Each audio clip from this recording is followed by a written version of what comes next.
Okay, so I want to talk about the process of taking a 3D model, either one that you found online or one that you made yourself, and slicing it, getting it ready to go on the 3D printer. Slicing is basically the process of taking a 3D model file and then cutting it into the slices of the actual machine movements that the 3D printer can understand. So I'll go through two things really quickly. One is how to do that if you're using something like TinkerCAD. So here on my screen, I've got my TinkerCAD dashboard. If you go to tinkercad.com, you can sign up for an account and log in. And it'll give you a screen like this, and you can jump in and you can make things. Or if you want to go on a site like Thingiverse, you can look for models that other people have made. So really quickly, if you were going to do Thingiverse, let's say, for example, you wanted to do this Baby Yoda over here. If I click on the Baby Yoda file on the Baby Yoda page, it should load up. All right, so here's the Baby Yoda page. It's got a little description of what it is. Actually, they used an Ender 5, which is a similar 3D printer to our Ender 3 that we have. But the key thing here, and there's images, different angles that you can look at, things like that. But the key thing on Thingiverse is if we go to Thing Files, and it says there are two, there's a babyyoda.obj and a babyyoda.stl. And generally speaking, we're going to be using STL files. You can work with OBJ files if you like. There are some advantages and disadvantages, but STL is the most common file format for sharing 3D printer files at this point. OBJ is becoming more popular, but STL is there. So, and then you can just click download and you'll get the STL file. And then the rest of this process will be the same. What I want to show you quickly is if you make your own design in TinkerCAD. And I'm not going to start a design from scratch. Instead, I'm going to go to a design that I already have. So these are all the designs that I've already done in TinkerCAD. And if I go here, I'm going to go to this rook, this pawn piece, this rook. So I'll go and click Tinker this. And it'll take just a second to pop up, to load.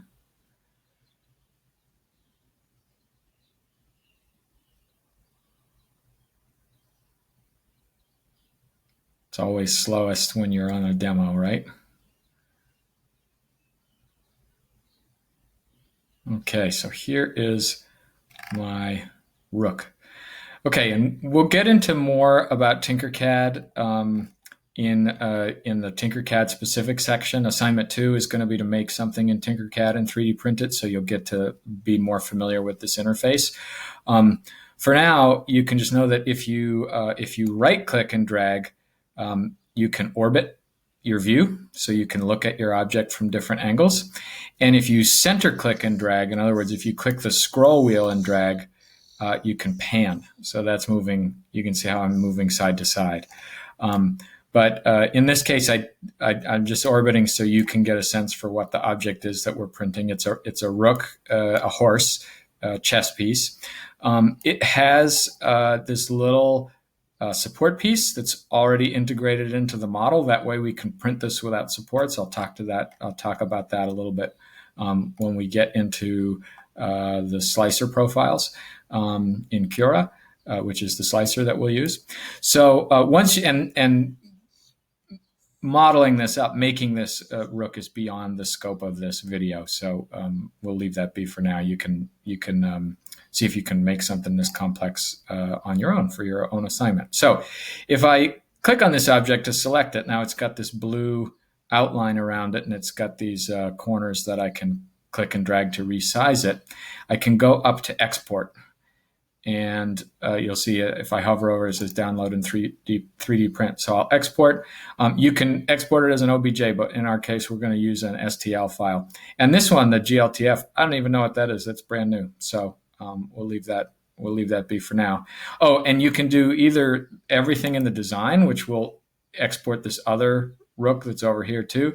But I actually just want to do the selected shape. So that's good. And then there's this 3D print tab. Oh, that's so interesting. It looks like you can send it directly from your web browser to some specific brands of 3D printer. But in our case, we're going to download it and send it to a slicer. So I'll download the STL file. All right, so if I click STL, it should download the STL file. And if you see down here, there's a little progress bar, and here is the download manager telling me it's downloaded.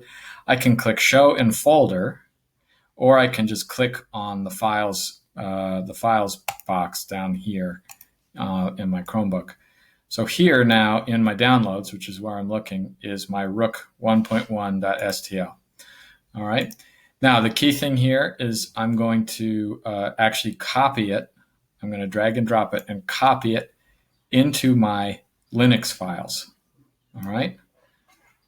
And now it says Rook 1.1.stl copied.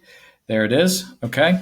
Now you won't have this Linux files folder unless you've already done the setup for and installed the Cura app image. So if you missed that, go back and watch that video and follow those steps right now before you go forward, because you won't be able to do this.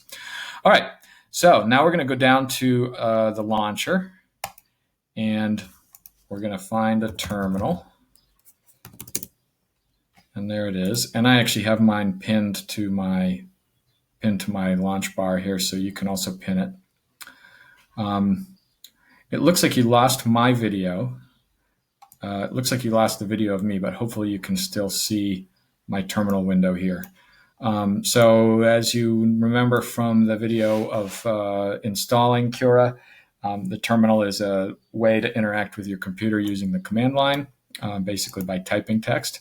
And what we're going to do, I'm just going to do ls to list what's here, and you can see there's this Cura app image, and it's green, which means that it's executable. So what we'll do is we'll go /, that means execute this file, Cura. And when I type in CUR, I can just hit tab on the keyboard and it'll fill in the rest. I'll hit enter. And it might take a minute, but the Cura app will now load up on my computer. I'm going to let that load. I'm going to let that load for a minute, and I might speed it up in post.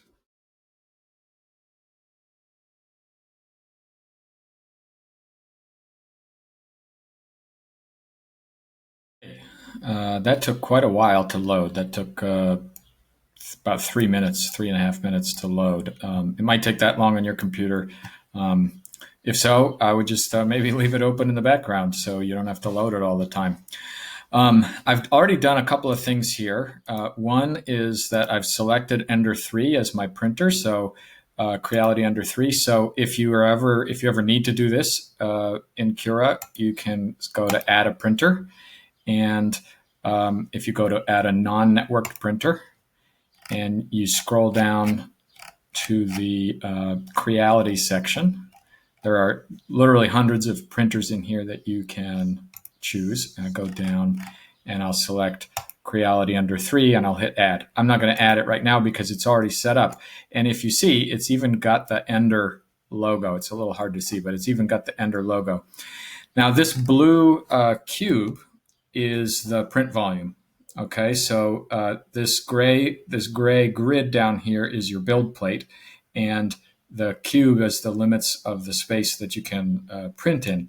And that's set up specifically for the Creality Ender 3. If you had a different printer set up in here, this cube might be a different size or volume. Similar to Cura, you can rotate your view, orbit your view by using the right mouse button, and you can pan your view using the center mouse button, the clicking with the scroll wheel and dragging your mouse. And then you can also zoom in and out using the scroll wheel. I don't know if I mentioned that for TinkerCAD. So those are, between those three movements, orbiting, panning, and zooming, all of which you can just do with those two mouse buttons, you'll be in good shape. Just practice it. You'll get the hang of it pretty quickly. Okay, So now I want to import my STL file into Cura. So I'm going to go up here to the Open menu and click that. I could also, if I wanted to, go up to the File menu and do File Open, but this would be fine. Boy, this is running really slow. I think it might be the screen recorder that's causing the slowness. All right, and there is some trouble. I don't know if you can see this sort of blacked out screen.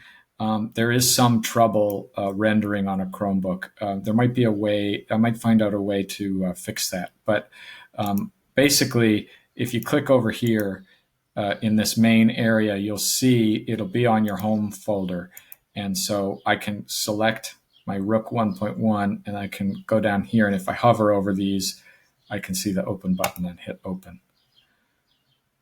All right, so there's my Rook now in my slicer software, and I can do all kinds of things with it in the slicer software. I could move it around on the bed. So if I click it, again, it gets this blue outline. It's selected, and the move dialog box is here, and I could move it to a different part of the build plate if I wanted to.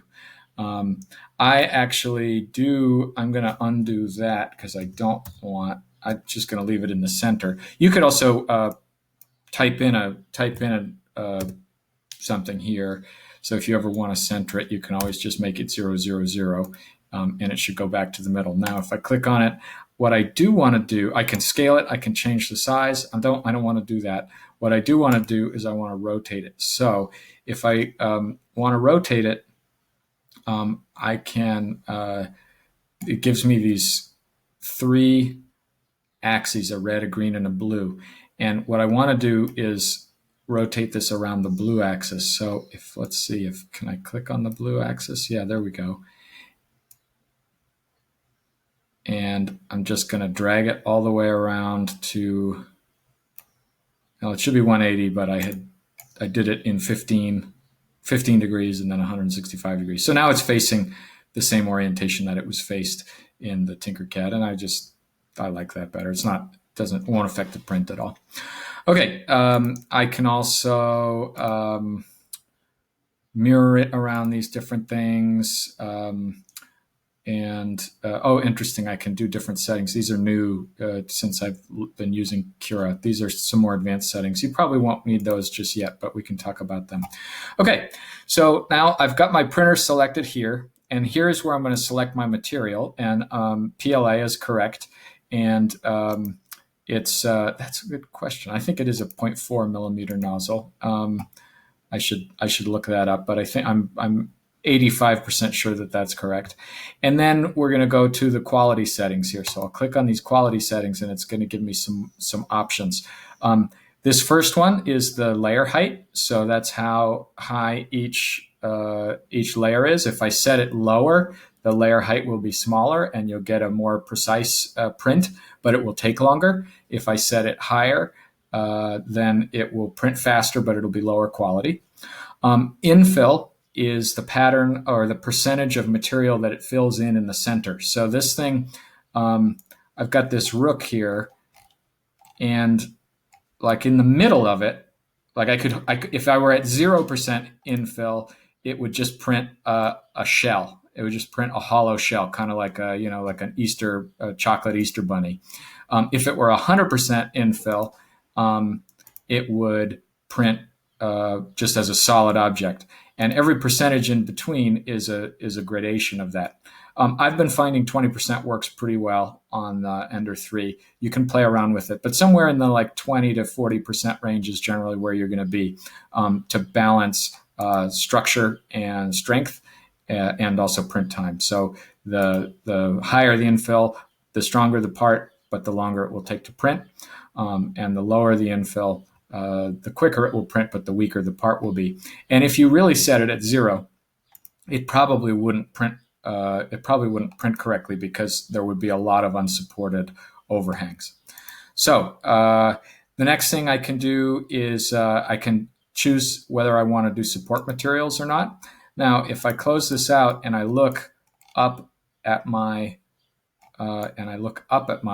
model, I can see there's some red there's some red areas, and the red areas are overhangs. They're places that are not supported. They're just printing out in the air.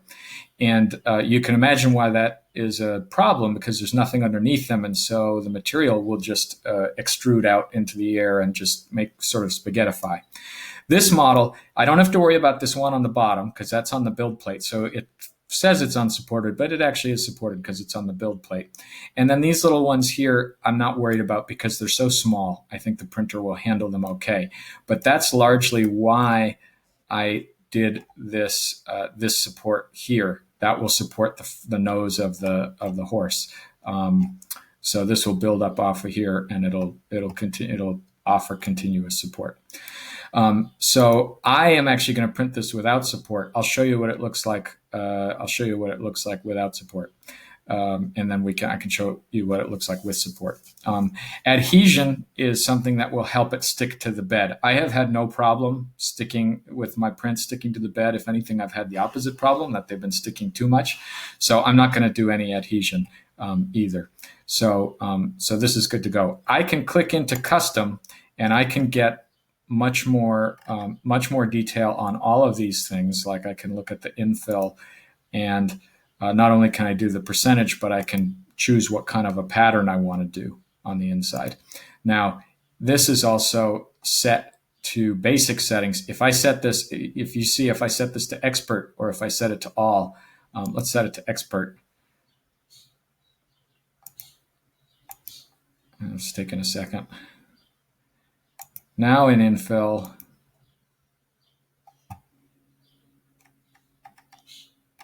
that's interesting. It's having trouble rendering. Oh, there it goes. Okay. Now in infill, I can choose all of these little fine details, right? And all of these details are just for infill. Okay. So, and every one of these little pop-out menus is going to have that much detail. I don't recommend messing around with these expert settings. I have found that generally under basic or advanced, I've never had to go deeper than that. And even you don't even need to go into this panel. You can just stay back here on the standard print panel, and that'll be fine. So we'll close this down. And now what I'm going to do is I'm going to click this big blue button that says slice, and you'll see what happens. This process for large models can take a long time, but this is a pretty small model and it's not that complex. So now it gives me this little dialog box. It says time is 48 minutes, which means this is going to take about 48 minutes to print. And then 4G is for 4 grams. This is a little spool of filament, so it's going to use 4 grams of filament. So to give you a sense, one of the filament spools that you have is 1,000 grams. So you could print, or a kilogram. So you could print 200 of these before you ran out. Or 1.27 meters. That's about 4 feet, and that's the length of the material that it uses. So I could save this to file now and save my G code. But what I'm going to do first is I'm going to click the preview button because I think this is really useful. Okay, now I have my preview. Now that I'm in my preview mode, I can still move around and zoom and pan and all those things. But if I zoom in, you can actually see the individual layers that the printer is going to print. And this this slider over here slides through those layers, and I can look at an individual layer. So if I set it to the middle like that, you can actually see the infill and how that's going to work. So if I zoom in a little, so it's going to do basically two extrusions around the outside of the object to make the outer wall, and then it's going to make these inner extrusions for this infill. And if I click on this, I can actually use the up and down keys to show one layer after another. So I can go up through the layers, and I can preview every single layer. So this is exactly what we mean when we say slicing it, is that you're slicing it into these individual layers that and these individual motions that the computer can understand. And if you really want to get detailed, you can even show how the machine will move itself. So if I click play here, this actually shows it in real time. Well, not real time. This is accelerated. And so this is showing me layer 146, and it's doing one wall extrusion, an outer wall extrusion, and then the infill. And then boom, now it's on 147. This actually might be about real time. I think it's a little fast, but anyway, so this gives you a sense for what it'll look like on a very fine scale. So we'll pause that, and we're good to go. Now I want to show you quickly what it looks like if we do add supports. So let me just click supports here, and you'll see it now says no layers to show because you need to slice it first. I don't need to see that again. That's fine. But you'll see we're back to we're not in the preview view anymore. So if we want to go, we can go to prepare, and we'll get back to this sort of solid yellow version. Now, if I hit slice, I think it'll do some supports, some support material around the outside here. I'm not exactly sure, around the snout of the horse. Let's see what happens if we go to preview. You see 51 minutes, so it'll take just a little bit longer to print. And the reason it's going to take a little bit longer, is because it has this support material. So if I go up, you can see there's some support material filled in there, and there's this support material around the outside. Looks like everywhere else is pretty good. So I could go back into my TinkerCAD model and remove this support from the TinkerCAD model, and it'll fill in its own supports. And these supports, if you look up closely, they're not exactly attached, so they should pop out. They should pop out relatively easily once the print is done. So if you're printing a model with overhangs, printing with supports is a good idea. But in this case, I don't need to because I have my built-in supports. So we'll go back and we'll take off supports and close that. And we'll hit slice one last time. This time we're going to be ready to go.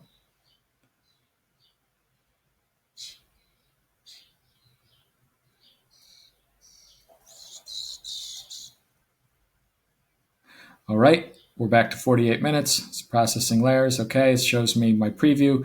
I'm happy with everything as it is. So I'm going to save it to the file. All right, call it.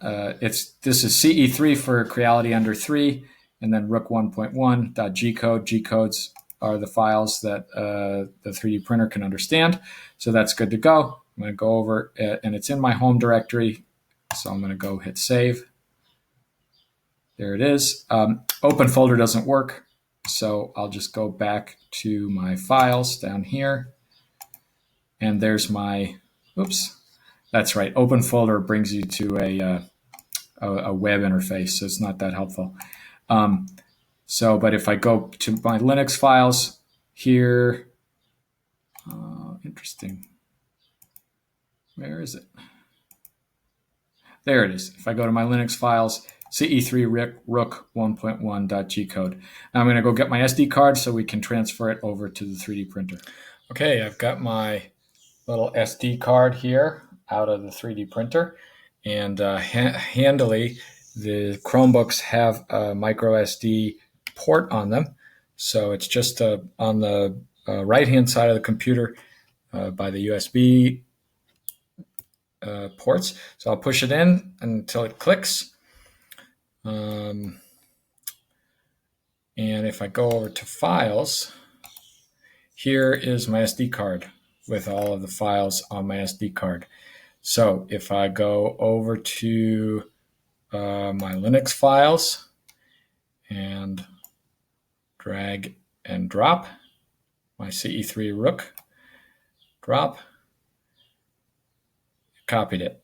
And I already had one on here because I had done it previously, but this will be the one that I select to 3D print. So then I'm just going to hit eject. All right, and then I can push in my little SD card until it pops out, and there's my SD card again. But now it's got my Rook G-code file on it, and I can take that down to the 3D printer, and we'll print it. We'll see how it goes. Okay, I've got my Rook 1.1 file on my SD card here. I'm going to insert it into the SD card reader on the Ender 3. Push it until it clicks. Okay. Now I have the bed and the nozzle preheated already to 260 respectively. 200 degrees for the nozzle, 60 degrees for the bed. If you don't have it preheated, it will take a few minutes to heat up, but I preheated it so we don't have to wait for it. We'll go to print from TF. It's not showing up, so I'm going to hit refresh. And there it is. Okay, so I've got some files. Okay, and I'm not sure what's up with the order on these file names, but in any case, I scrolled down, and there is my Rook 1.1 G-code. Tap that. Okay, it's got a home. It's moving the hot end down to home. And now it's going to start extruding just a little bit of test filament to sort of clear the nozzle. And then it'll start up over here. And what I'm going to do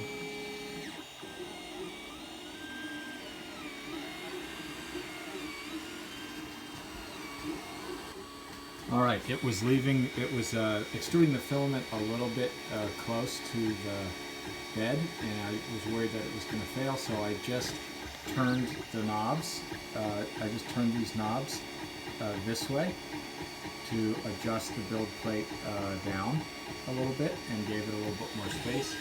And now it looks like it's doing okay. It doesn't look great, but it looks okay. I'm going to stay here and watch the first few layers, and then I'm going to put the rest of this on time lapse hopefully, so hopefully we'll see a successful print.